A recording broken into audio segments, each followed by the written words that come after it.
Aklan, isang binatilyo ang misteryoso raw naglaho sa Aklan River. Hinala tuloy ng ilan. Di umano, hindi ito simpleng kaso ng pagkalunod. Ang ilog kasi pinaniniwalaang may bantay.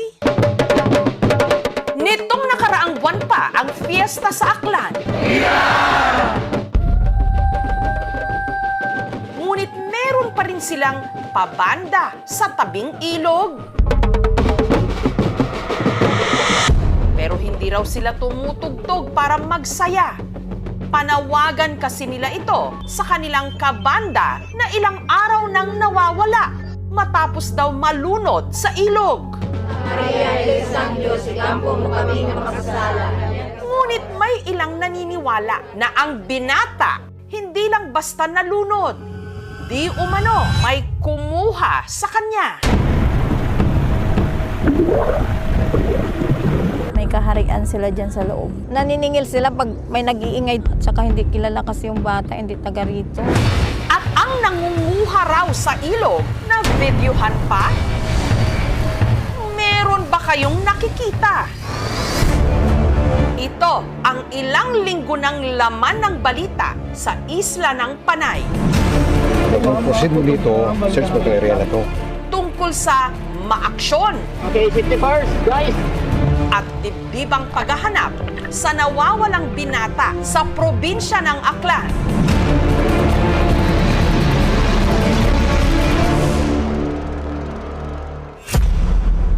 Siya ang 15 anyos na si Jorus, panganay na anak ni Rosebel. January 29 nung nagpaalam daw si Jorus sa kanyang ina. Bukas may dula-dulaan kami doon sa pulo, sabi niya. Pinagsabihan ko pa, sabi ko sa kanila, baka kung saan kayo pupunta, lumingon lang siya sa akin tsaka ngumiti.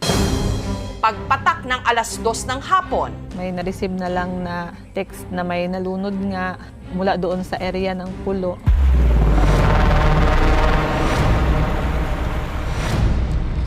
kwento ng kaklase ni Jorus na si Ken. Nagkayayaan daw silang maligo sa ilog pagkatapos nilang mag-practice. Nangahas daw silang tumawid sa kabilang bahagi na may layong 500 meters. Kalmado lang yung ilog. Dun sa part ng linaw, di kami tumawid kasi alam namin na malalim. At dito kami dumaan sa may baba.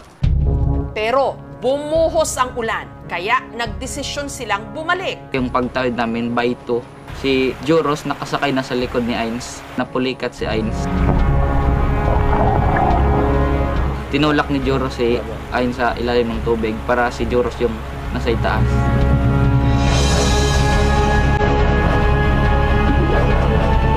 Tapos si Ains, marunong kasi siya lumangoy. Bumalik siya ulit sa kabila. Dinalaman ng agos.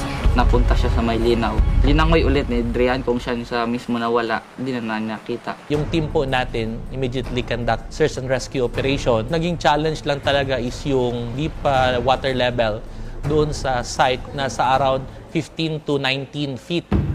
Ang 24 kilometers na Aklan River ang pinakamahabang ilog sa probinsya ng Aklan. Yung Aklan River po natin is one of the violent river here in Panay. Dahil sa lawak at laki nito, hirap silang matukoy kung saan napunta o inagos si Jorus. Kaya nagbayanihan ang lahat sa paghahanap. Ito yung mga grupo ng divers, yung mga taga Region 6 na mga taga Philippine Coast Guard. May mga bahagi pa ng ilog na hinukay ng backhoe.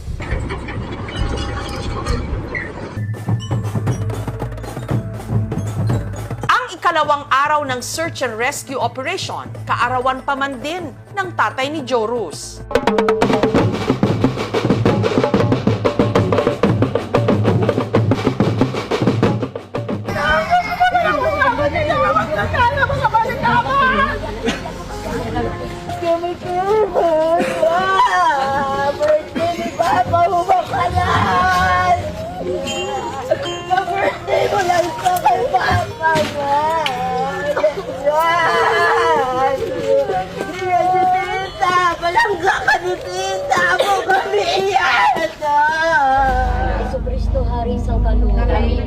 May ilang mga residente na naniniwala na kaya hindi pa rin nakikita ang katawan ni Joros sa ilog dahil meron ritong kumuha.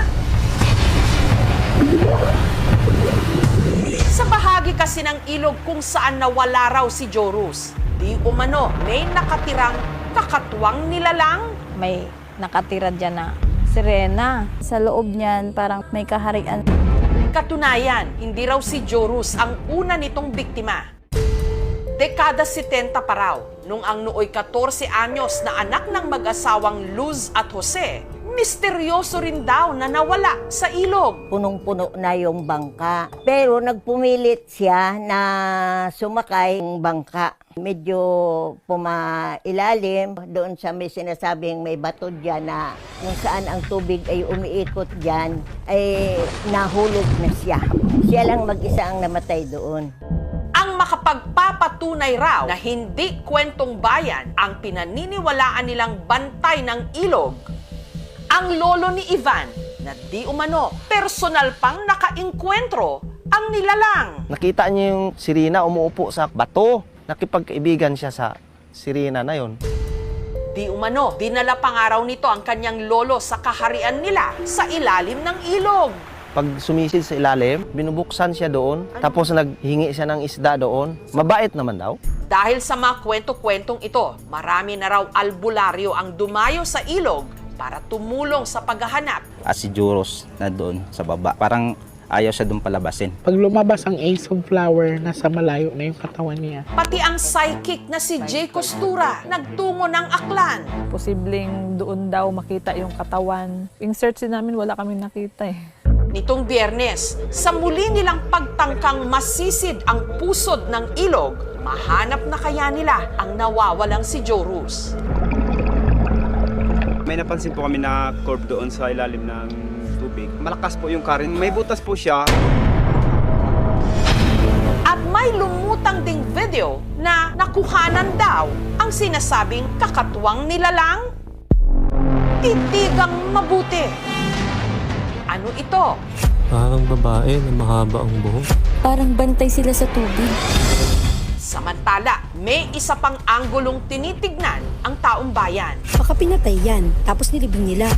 May own opinion lang, niyaan nila siyang malunod at tinago ang katawan niya malayo sa river. Kasi may lumalabas na doon ng mga foul play daw. Okay, safety first, guys! Walang bibitiw dahil pilit nating sisisirin ang mga kasagutan